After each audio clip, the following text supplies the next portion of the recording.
Dice capítulo 10, verso 23, mantengámonos firmes, sin fluctuar la profesión. Mantengamos firme, sin fluctuar la profesión de nuestra esperanza, porque fiel es el que prometió. Dios nos ha dado grandísimas promesas.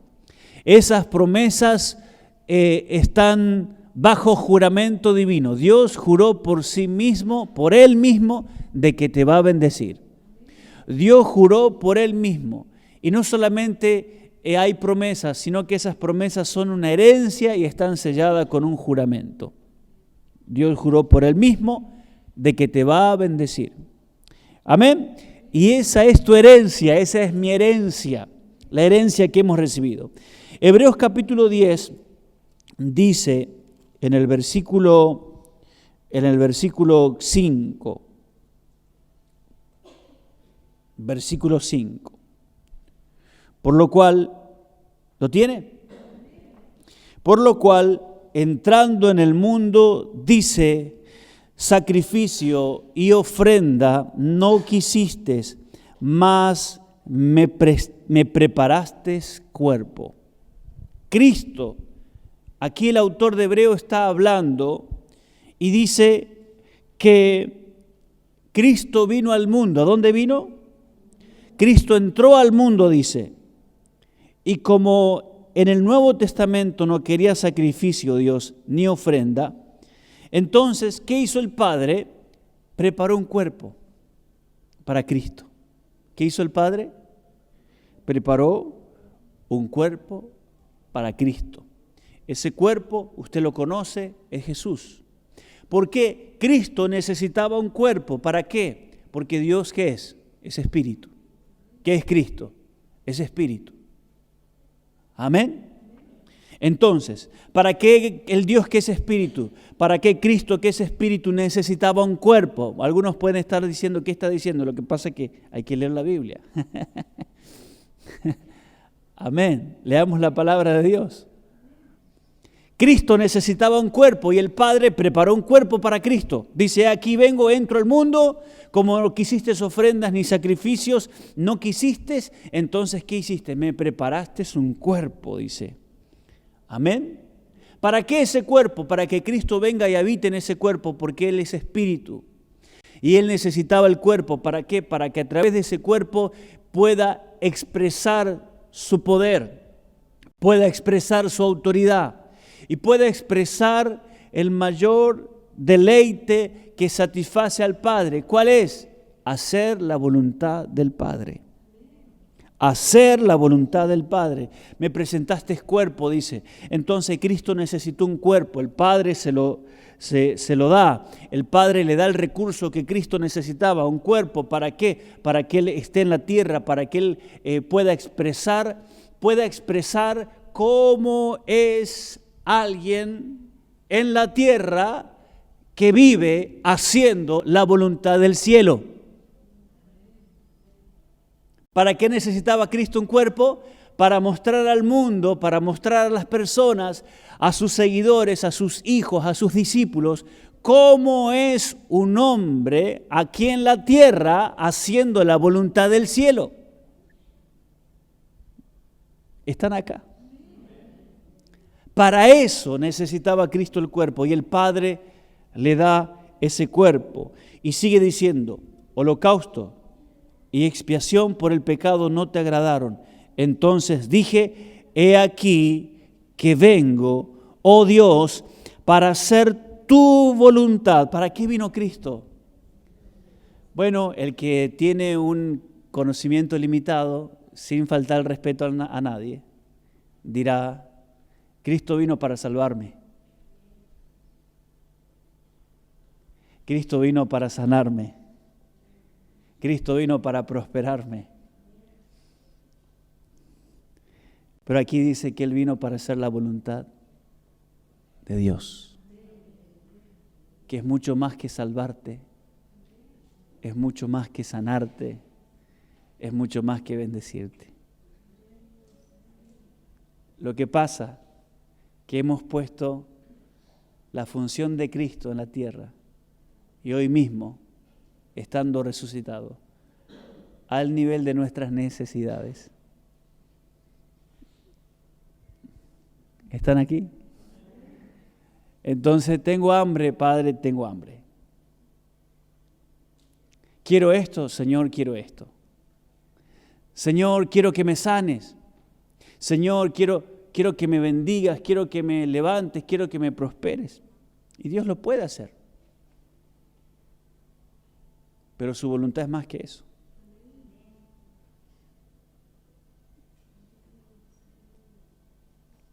Es más que eso. Yo quiero que usted preste atención a lo que estoy diciendo.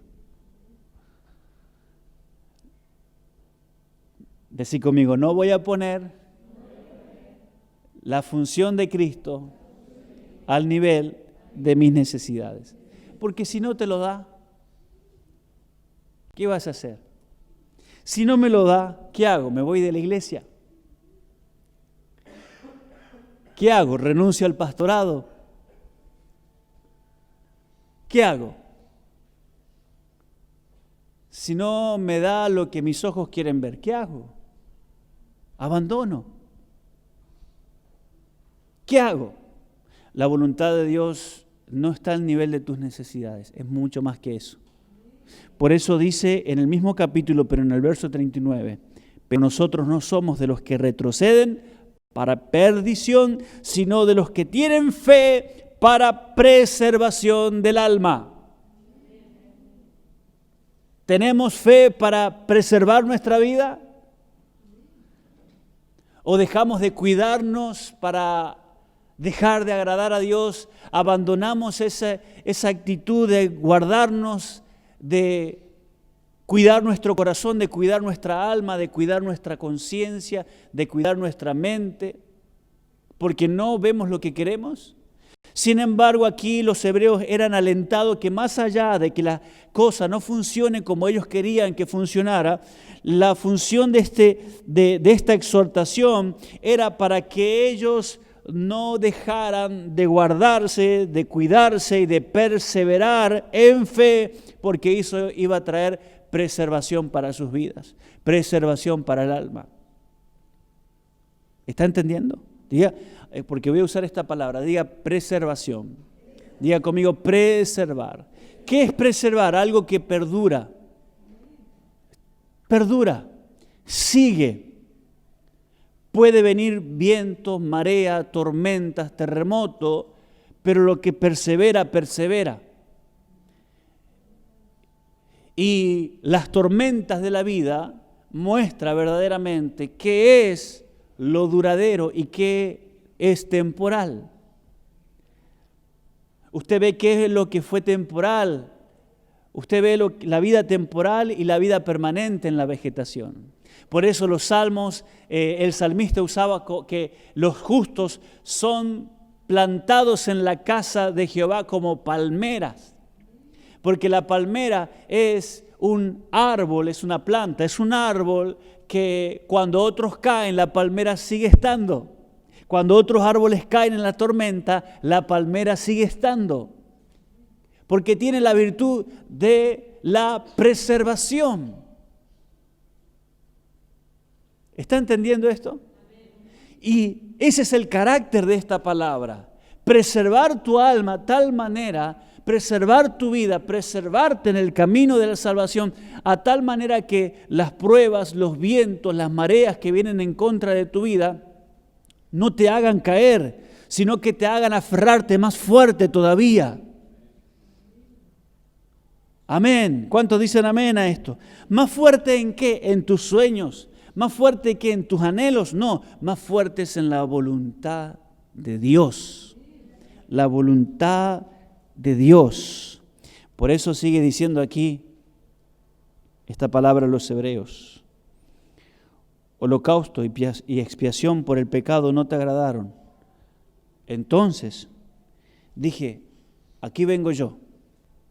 Porque antes el pueblo, el sacerdote entregaba la ofrenda en el altar por el pecado del pueblo. Pero ese tiempo se terminó. Ya Dios no quiso saciarse de ese tipo de ofrenda. por el pecado. Entonces el autor de Hebreos muestra cómo Cristo entendió el tiempo del Padre y dijo, como eso ya no te sacia más, como eso ya no alcanza más para el perdón del pecado, entonces me ofrezco, voy, he aquí yo vengo, oh Dios, para hacer tu voluntad. La voluntad de Cristo que Él hizo en la tierra fue la ofrenda que al Padre le agradó.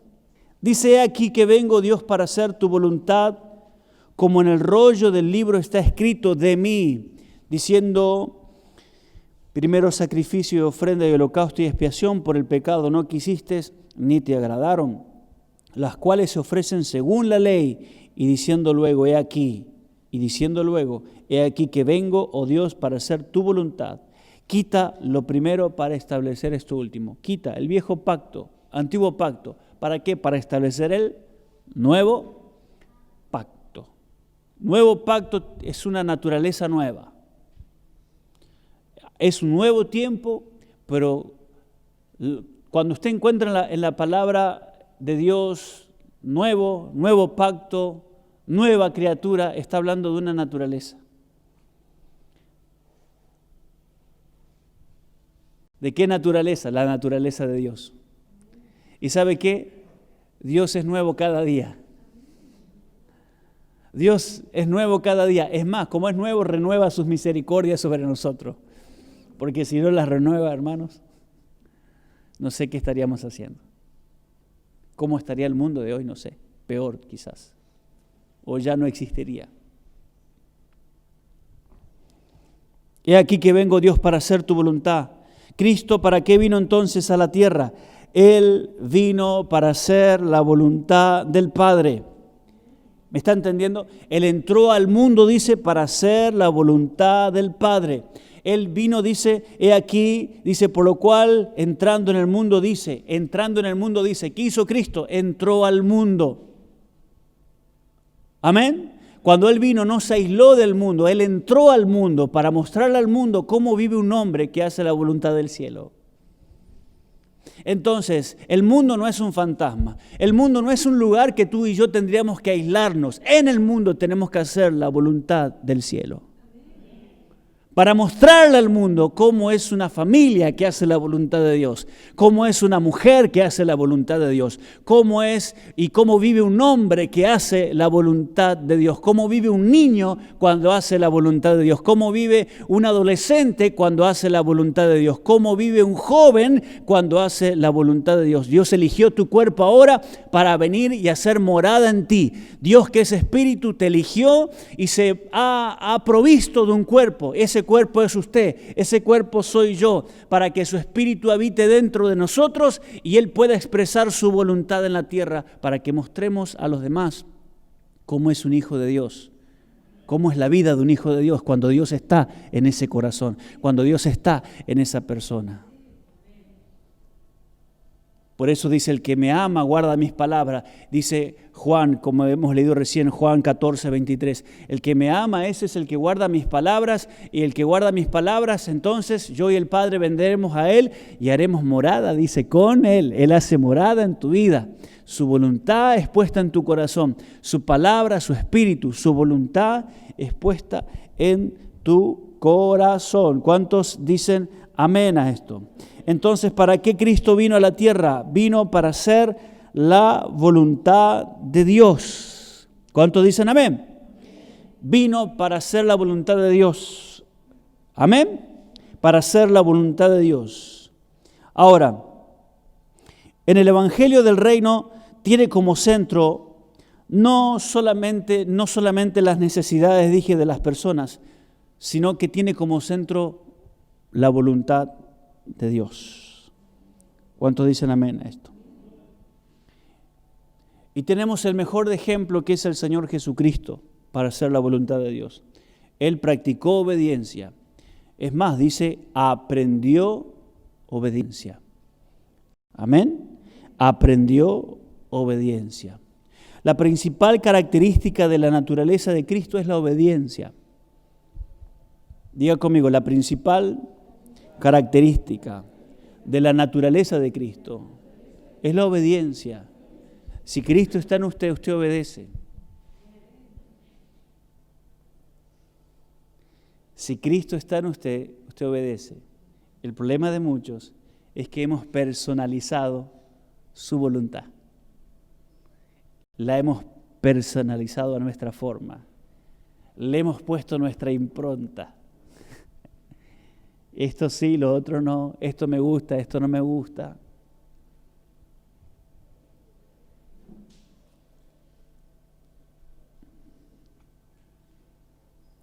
¿Por qué? Porque quisiste responder o yo quise responder a mis expectativas. Cuando vivimos por expectativas. Porque o quisimos responder a las expectativas de los demás. ¿Sabe qué? Le cuento un secreto, no le cuento a nadie. Yo soy pastor. Número 1. Y número 2, hay gente que tiene expectativas de mí.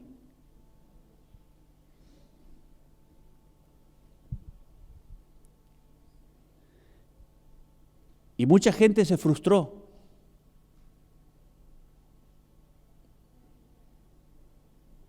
Porque lo que esperaban de mí no se los di. Y se frustró. Se fueron. Ya no están.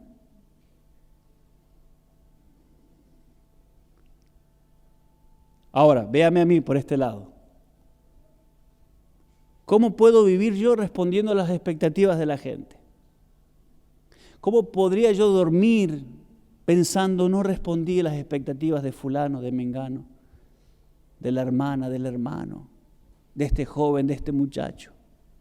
No hay otra expectativa más importante que las expectativas de nuestro Padre Celestial. Él espera de cada uno de nosotros que hagamos lo que a Él le agrada, su voluntad, porque cuando lo hacemos, Él se satisface de nosotros, no por nosotros, sino porque está su voluntad en nosotros.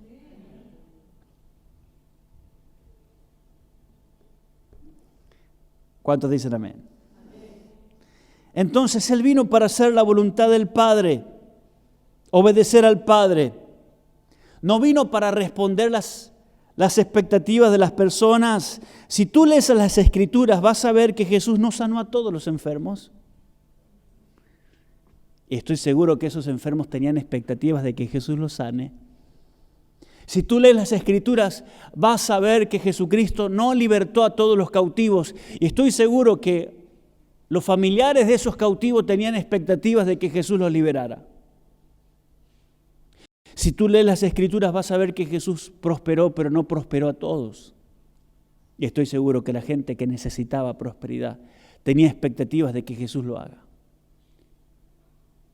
Pero no lo hizo. Lo hizo, pero no lo hizo. No lo hizo y lo hizo. Pero no respondió a las expectativas de todos. ¿Está entendiendo? Ni siquiera en 3 años y medio cambió Israel. Ni siquiera en 3 años y medio restauró el reino o el poder de Israel. ¿Y saben qué? ¿Está entendiendo las palabras que estoy diciendo? Ni en 3 años y medio que él tuvo de ministerio en la tierra restauró a Israel. ¿Y sabe qué? Los discípulos de Jesús esperaban que Jesucristo restaure Israel.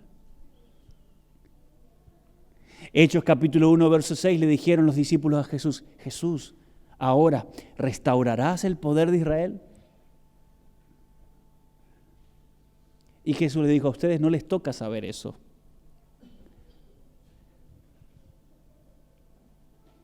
¿Están aquí? Estuvo Cristo 3 años y medio con ellos y no restauró Israel. Lea Hechos capítulo 1, verso 6. Los discípulos, expectativas de Jesús. Jesús, ahora vamos a restaurar Israel. ¿Vas a restaurar Israel? No. Porque no vino a responder las expectativas de los hombres. ¿Está entendiendo? Quiero decirte algo. Cristo decepcionó las expectativas de los hombres Porque Cristo no vino a responder las expectativas de los hombres. Cristo vino a satisfacer las expectativas del Padre. ¿Cuántos dicen amén a esto? Cristo después de 3 años y medio se fue, sabiendo que sus discípulos no se encontraban conformes.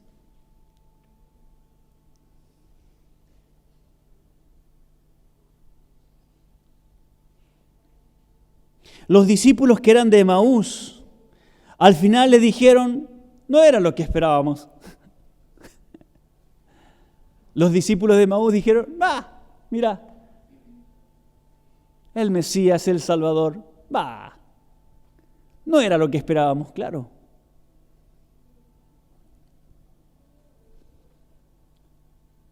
Quiero que cambies la prioridad de lo que se espera de ti. ¿A quién vas a responder?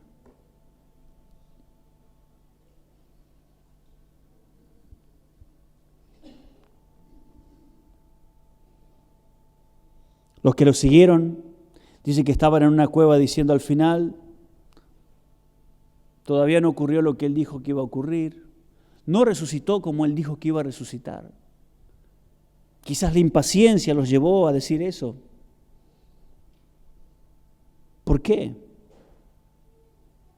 ¿Por qué Cristo no respondió a las expectativas de sus discípulos y de lo que la gente esperaba de Él? ¿Por qué? Porque Él vino para una sola cosa y lo logró. Vino a hacer la voluntad del Padre. Vino a responder las expectativas del Padre. Por eso en Juan capítulo 17 dice, Padre, he acabado la obra que me diste que hiciese. La terminé. Hice tu voluntad. No hice lo que la gente esperaba de mí. Hice lo que tú esperabas de mí. ¿Cuántos dicen amén a esto? Para la gente quizás Jesús no lo logró, pero para el Padre Jesús sí lo logró. ¿Cuántos dicen amén a esto? ¿Qué quiero decirte con esto en esta mañana? Tenemos el mejor ejemplo que es nuestro Señor Jesucristo en cuanto a hacer la voluntad de Dios, a lo que nos referimos en este momento. ¿Cuál es el mensaje? Y termino. Sé libre de las expectativas de la gente. Sé libre. Desátate de las expectativas de la gente. Rompe las ataduras que generaron las expectativas de la gente. Porque las expectativas de la gente te aprietan, te aprisionan y te impiden desarrollar lo que Dios te mandó a hacer, su voluntad. Entonces, un día entendí que no puedo agradar a todo el mundo y que no estoy para agradar a todo el mundo. Que no respondo las expectativas de todos y que no estoy para responder las expectativas de todos. Pero una cosa sí es muy importante. Estoy para responder a las expectativas que el Padre tiene de mí. Una cosa sí es importante, que estás aquí para responder las expectativas que el Padre tiene de ti. Y esas expectativas es lo que Él espera de nosotros, es hacer su voluntad. Alguna vez dije, no sé si lo dije aquí, hacer la voluntad de Dios no es una carga pesada, sino que es disfrutar lo que Él es, lo que Él tiene y lo que Él hace. Cuando tú haces la voluntad de Dios, tú permaneces para siempre. El mundo pasa y sus deseos, pero el que hace la voluntad de Dios permanece para siempre. Los moveres de Dios son temporales, pero la voluntad de Dios permanece para siempre.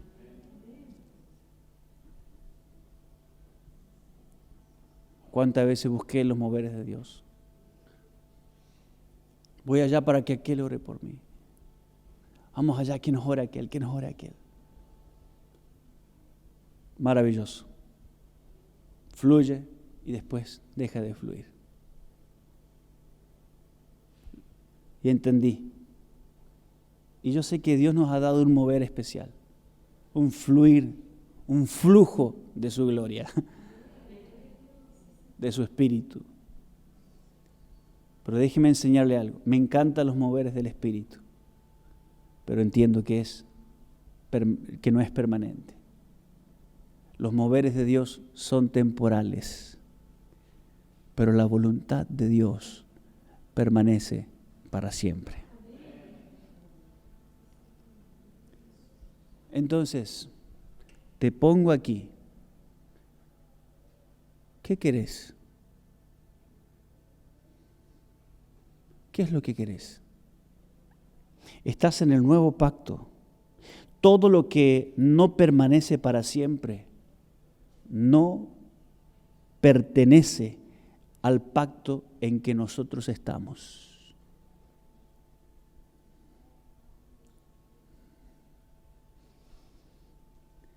Todo lo que pertenece al pacto que nosotros estamos tiene la virtud de permanecer para siempre. Todo lo que no permanece para siempre no pertenece al pacto que nosotros estamos.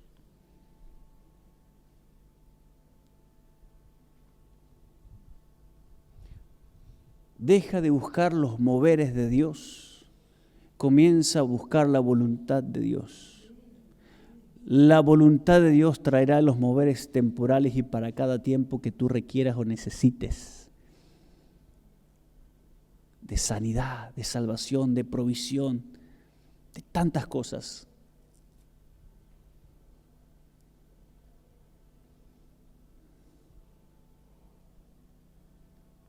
Cambia las prioridades. Busca el reino de Dios y todo aquello que usted cree que Dios puede hacer. Pero primero el reino de Dios y su justicia.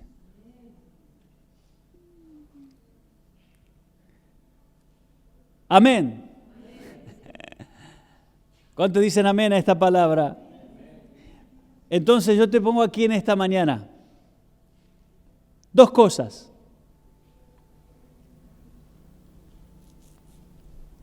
¿Los moveres o la voluntad de Dios?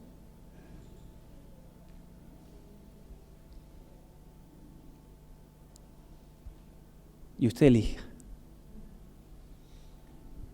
Elijo la voluntad de Dios.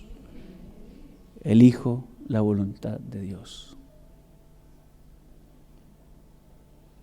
Elijo la voluntad de Dios.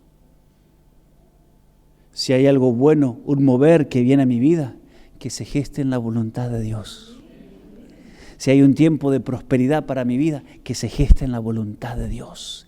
Si hay un nuevo tiempo de Dios que viene para tu vida, que se geste en la voluntad de Dios. Si hay cosas nuevas que van a venir para tu vida, amén, que se gesten en la voluntad de Dios. Porque todo lo que ocurre en la voluntad de Dios permanece para siempre.